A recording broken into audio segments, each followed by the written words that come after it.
Halo semuanya, balik lagi di Talk with Caesar. Hi Indonesia, like and subscribe channel. Karena ada COVID-19 yang menyerang dunia, jadi gue nggak bisa bertemu tatap muka langsung dengan software engineer yang lainnya. Jadi di episode kali ini gue melakukan Talk with Caesar secara video conference bersama teman gue yang kita ketemu di WWDC 2019.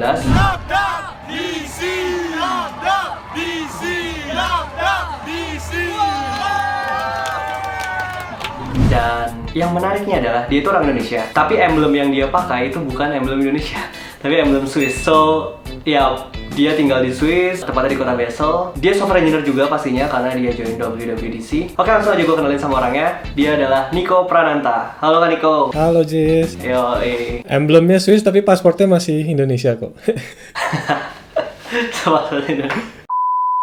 Udah berapa lama Kak tinggal di Swiss? Di Swissnya udah hampir 5 tahun. Lama juga, lama banget sih itu. Udah mau dapat PR kalau di Singapura. Ya, cerita sedikit aja guys. Jadi waktu 2015 gue dapat scholarship ke WWDC, dan pada saat itu gue kira gue adalah orang Indonesia pertama yang bisa ikut WWDC. Tapi ternyata pas gue kenalan sama Kak Niko, kita kenalan, gue tanya-tanya, ternyata dia pernah join WWDC di tahun 2013. Ya, bukan gue ternyata yang pertama ke WWDC ya kayak. Gimana tuh Kak ceritanya Kak? Iya betul. Jadi 2013 itu tahun terakhir WWDC yang pakai lotre. Sebelum pakai lotre. Jadi yang itu pas masih dulu-duluan gitu. Jadi pas tengah malam gue langsung klik submit, bayar, dapat akhirnya. Oh, jadi zaman dulu tuh dulu-duluan gitu ya? Iya. Terus setelah 2013 itu pakai lotre terus kan. Gue tiap tahun sebenarnya ikutan lotrinya, cuma nggak pernah dapat. Baru dapat ya pas tahun 2019 itu. Gila, dan 2019 gue juga dapat, jadi kita ketemu Kak, mantap. Berarti waktu itu Kak Niko lagi di Jakarta atau di mana Kak? Pas dulu-duluan ngeklik buat dapet WWDC itu. Jadi waktu itu gue masih di Jepang, kerja di Jepang. Oh, kerja di Jepang. Lah, berarti dulu kuliahnya gimana Kak? Maksudnya kuliahnya di mana? Sejarahnya bagaimana kok bisa kerja di Jepang di 2013? Jadi dulu gue dari Bandung, dari ITB, terus dapat beasiswa. Jadi beasiswanya itu namanya Mambuka Gakusho. Sekarang nggak tahu sih masih ada atau enggak ya, Mambuka Gakusho Scholarship itu dari Japanese government. Jadi sebenarnya gue lulus kan tahun 2016. Itu gue coba beasiswanya sekali, gagal. Terus next year gue coba lagi, baru dapat. Nah itu terus gue ke Jepang S2. Habis S2 di Jepang, terus pas tahun terakhir kuliah, coba iseng-iseng belajar iOS development, bikin iOS app. Terus habis S2 dapat kerja di startup di Jepang. Nah startupnya itu yang sponsorin WWDC 2013. Oh, jadi maksudnya tiketnya, akomodasinya semua disponsorin sama company itu Kak? Iya, betul sekali. Oh gitu ya. Berarti dulu sempat kuliah di ITB, terus dapat beasiswa dari Japanese government buat kuliah di Jepang. Bentar Kak, lu kan lulus kuliah oke lah di Bandung, di ITB. Tapi setelah itu lu dapat beasiswa buat ke Jepang dari Japanese government. Terus lu kerja di Jepang lagi. Setelah itu lu sekarang di Swiss. Dengan karir Kak Niko nih yang seperti itu, pasti kan juga banyak ilmu yang harusnya bisa diimplement ke Indonesia dong. Tapi kenapa malah memilih berkarir di luar negeri nih Kak? Well, itu kita gimana rezeki lah ya, ngikutin rezekinya aja kemana. Rezekinya ke Jepang, terus rezekinya ke Swiss, ya ikut aja.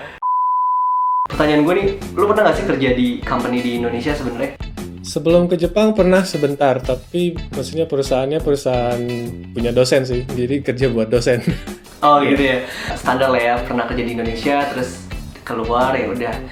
Cuman maksudnya selama di luar, berarti lu benar-benar nggak pernah mengimplementasikan ilmu lu nih buat Indonesia nih Kak? Well, sebenarnya mulai tahun lalu, jadi gue kerja sama perusahaan Indonesia, itu remote dari sini. Jadi sebagai principal developer, gue kerja dari sini. Kan sekarang software development mah bisa online lah ya, semua bisa distribution. Semenjak kerja sama perusahaan Indonesia itu, kan gue mulai berinteraksi sama developer Indonesia. Jadi mulai banyak beberapa developer Indonesia, terus jadi kepikiran gimana caranya supaya memajukan komunitas developer Indonesia. Jadi kalau pengalaman gue selama ngejain iOS development di luar, orang-orang luar negeri itu senang banget bikin tools, bikin projects, semua mereka open source. Dan itu tuh benar-benar menginspirasi satu sama lain gitu.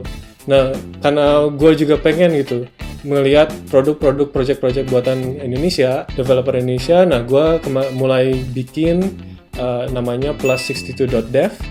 Itu sekarang ini bentuknya masih website, jadi website sama weekly newsletter. Tiap minggu kita showcase project-project buatan developer Indonesia. Jadi tiap minggu kita showcase beberapa project yang dikerjain sama developer Indonesia. Tapi orang-orang juga boleh submit ke kita, nanti gue showcase tiap minggu. Gitu. Ya I see. Jadi tujuan lo buat nunjukin bahwa Indonesia juga punya project gitu. Betul. Sama untuk saling menginspirasi dari developer Indonesia juga gitu. Jadi kan kalau lihat, developer Indonesia tuh ada yang bikin kayak gini, keren juga. Gue juga bisa dong. Masa gue nggak bisa gitu. Gila, keren.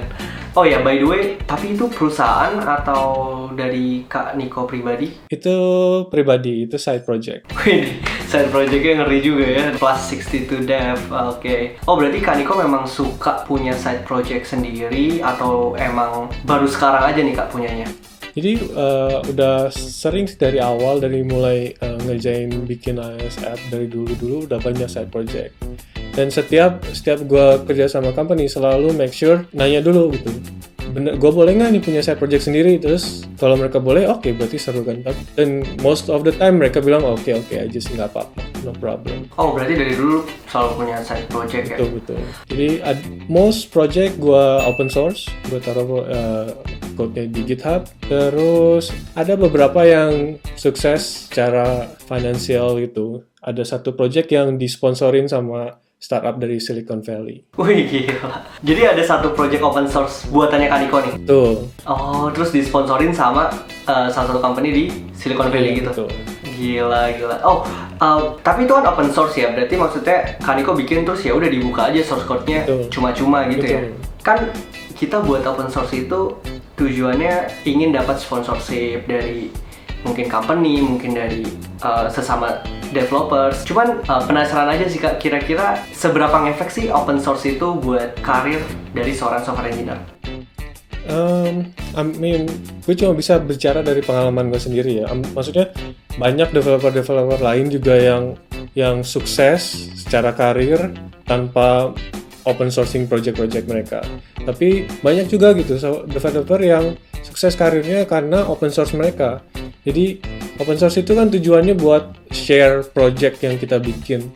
Benefitnya orang-orang bisa lihat gimana kita coding, bisa ngelihat kualitas coding kita. Nah itu tuh sebenarnya menarik banyak orang di perusahaan-perusahaan besar juga gitu. Mereka suka ngeliat-liat, oh ini projectnya menarik nih, terus banyak yang populer juga, terus lihat codingnya keren juga. Nah itu bagus sebenarnya buat karir kita juga. Untuk saya pribadi, karir saya juga banyak open source yang menarik perusahaan-perusahaan gitu. Jadi ada beberapa perusahaan yang tertarik untuk hire saya karena lihat open source saya gitu. Oh, I see. Jadi open source juga bisa dijadiin sebagai apa ya, kalau gue bilang exposure kali ya. Betul. Perusahaan-perusahaan lain.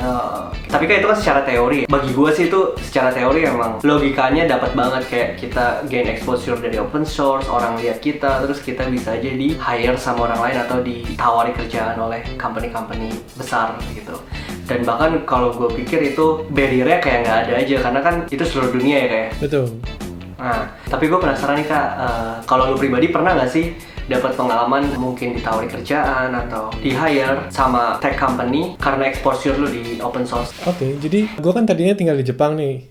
Nah, terus pindah ke Swiss. Itu pindahnya karena istri gue dapat kerjaan di sini. Jadi pas gue pindah ke sini, gue nggak ada gawe. Nah, selama berapa bulan gue bikin aplikasi sendiri, bikin iOS app, Android apps, web apps. Terus berapa bulan tiba-tiba ada yang mention gue di Twitter gitu. Dia nanya, loh sekarang tinggal di Swiss? Ini orang Swiss dia, orang Swiss Jerman. Dia nanya, udah tinggal di Swiss? Iya, ketemuan yuk. Gue nggak pernah tahu ini orang siapa nih. Ya udah ketemuan, ngobrol. Ternyata dia punya perusahaan software di sini di Basel. Terus setelah berapa kali lunch bareng, dia akhirnya nawarin kerjaan ke gue. Wah, gila, seru banget Kak. Berarti emang seru.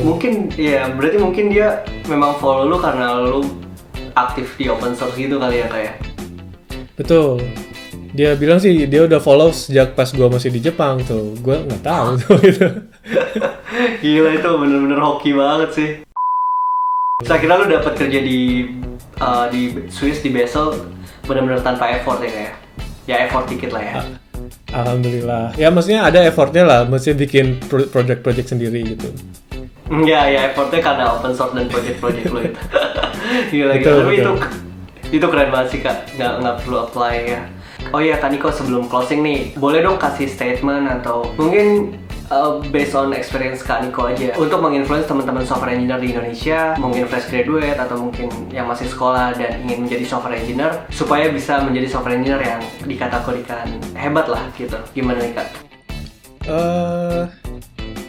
Ya advice gue sih paling jangan takut untuk bikin project. Maksudnya jangan takut buat bikin project sama jangan takut buat ngerilis itu project itu. Kalau ada problem yang kamu alamin sendiri, terus solusi yang ada sekarang nggak memuaskan, bikin sendiri solusinya. Terus share ke yang lain.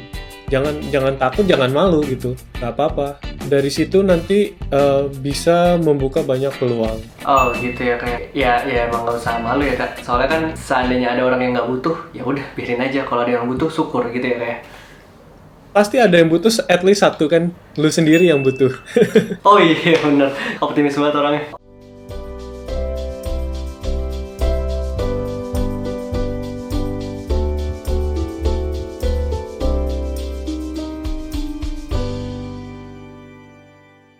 Oh ada lagi Kak, satu lagi. Jangan lupa kalau punya side project, tools, atau open source, di showcase juga di Plus 62 Dev ya Kak ya. Betul. Ditunggu masukan-masukannya, project-projectnya di Plus 62. Mantap. Oke, thanks banget Kak atas waktunya. Ya semoga pandemi ini cepat berakhir biar kita bisa ketemu lagi Kak. Mungkin tahun depan Betul. di WWDC. Keren banget, inspiratif banget. Buat kalian yang suka sama video ini, jangan lupa buat subscribe, like, dan komen di bawah. Kalau ada yang mau request untuk Talk with Siza selanjutnya, mau ngobrol sama siapa, mau ngobrol sama orang yang kayak gimana, boleh komen di bawah juga. Jangan lupa buat follow Instagram gue, Azizeno, dan juga Twitter Kak Niko. Apa Kak?